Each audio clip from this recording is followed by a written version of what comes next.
So this is hubby's little tractor. It's an Alice Chambers, and it works for what we need for the garden. It runs the implements and stuff like that, and it does a really good job. But it's really small, and it's not strong enough to do some of the things that we really need it to do.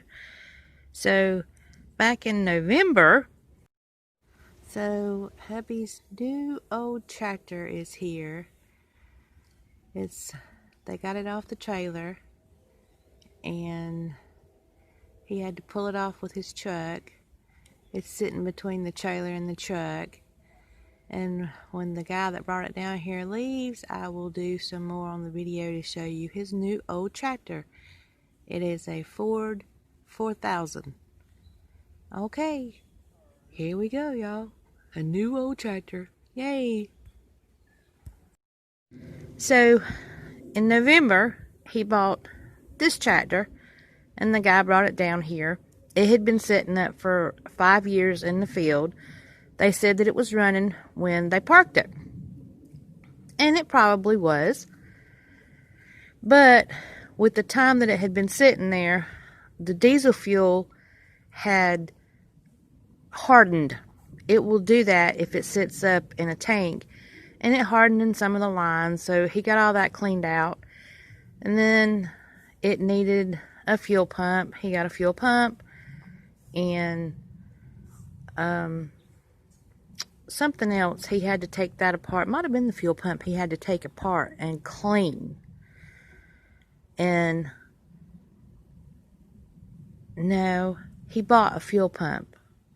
I don't remember. But anyway, it's been so long since he's been working on this thing. He's been working on it since November, since he got it. And he bought this part and that part and got everything fixed on it. And it was running. And he backed it out of his building here to about, right there. And it quit. Well, the spline in the transmission, the teeth on the spline was chewed up. So he sent that part off to get it fixed, and he's been waiting on that part since the week of Christmas. He sent it to them the week of Christmas, and we still haven't gotten it back. Haven't heard from them whether or not they've gotten it fixed or not. So this tractor is sitting. It was the one that he needed to pick up the 1,600-pound tote of pig food that we buy. So after he found the Ford, he found another Massey Ferguson 600 series, I believe.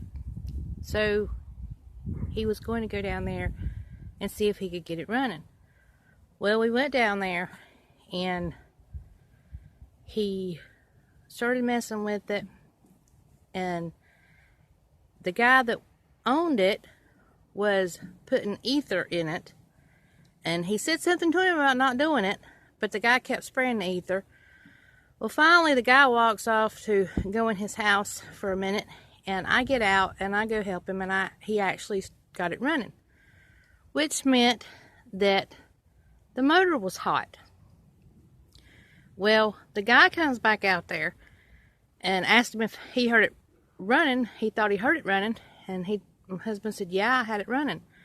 And so he went to try to start it again. Well, the guy gets the ether out again and sprays it in it. My husband said that he sprayed so much ether in the thing that it was running out on the side of the tractor that he was on.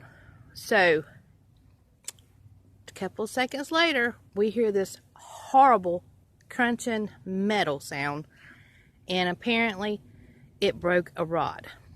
And I told my husband, I said, well, I don't think you should get it, because he's already working on the Ford, and this tractor was huge, and it had a bucket and a backhoe on it, and we were gonna have to find somebody that could bring it down here, and then he was gonna have to completely tear it apart to get it running.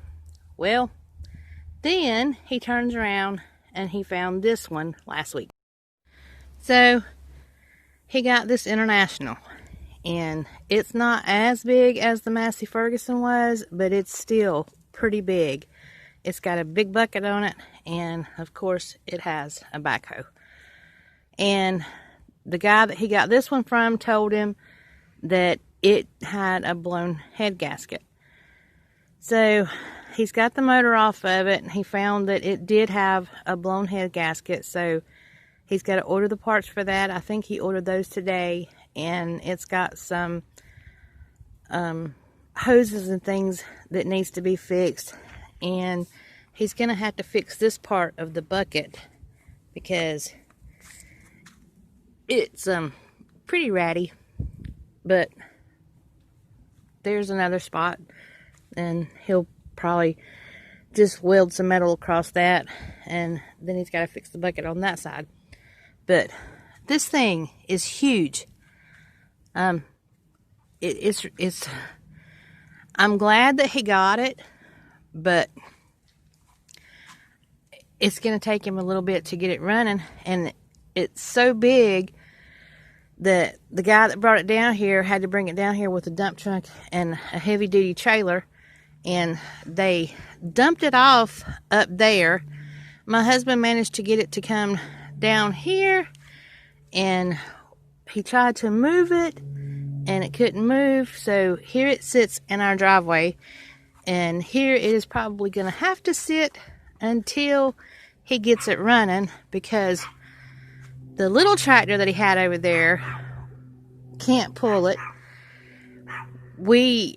He asked me if I could help him try to move it. So we had the 4x4 truck hooked up to it, and he was pushing it with the little tractor, and we got it to move, I don't know, maybe 4 feet. So yeah, it is stuck here, and I'm hoping that he gets it running really soon, because like I said, it's actually blocking our driveway. That right there is where we come into the driveway. So he can't really try to move it any further because the yard goes downhill right there, and I am afraid that if he tried to move it any further than where it's sitting at now, it would end up picking up speed and possibly pushing the truck or his other little tractor, or it could be bad, y'all. He could end up turning the truck over or the tractor over, and we don't want that. So we're just gonna have to deal with it sitting here until he gets the parts. The bad thing is, he said that they're not going to be here until like the 29th of January. So possibly 2 weeks, maybe longer, sitting here, unless he can figure out some way to get it to move. Maybe when it dries up some, he might try to move it a little bit more out of the driveway so it will be out of the way. But yeah, we have a monster tractor sitting in the driveway. I told y'all, there's always something going on around here. Just crazy things.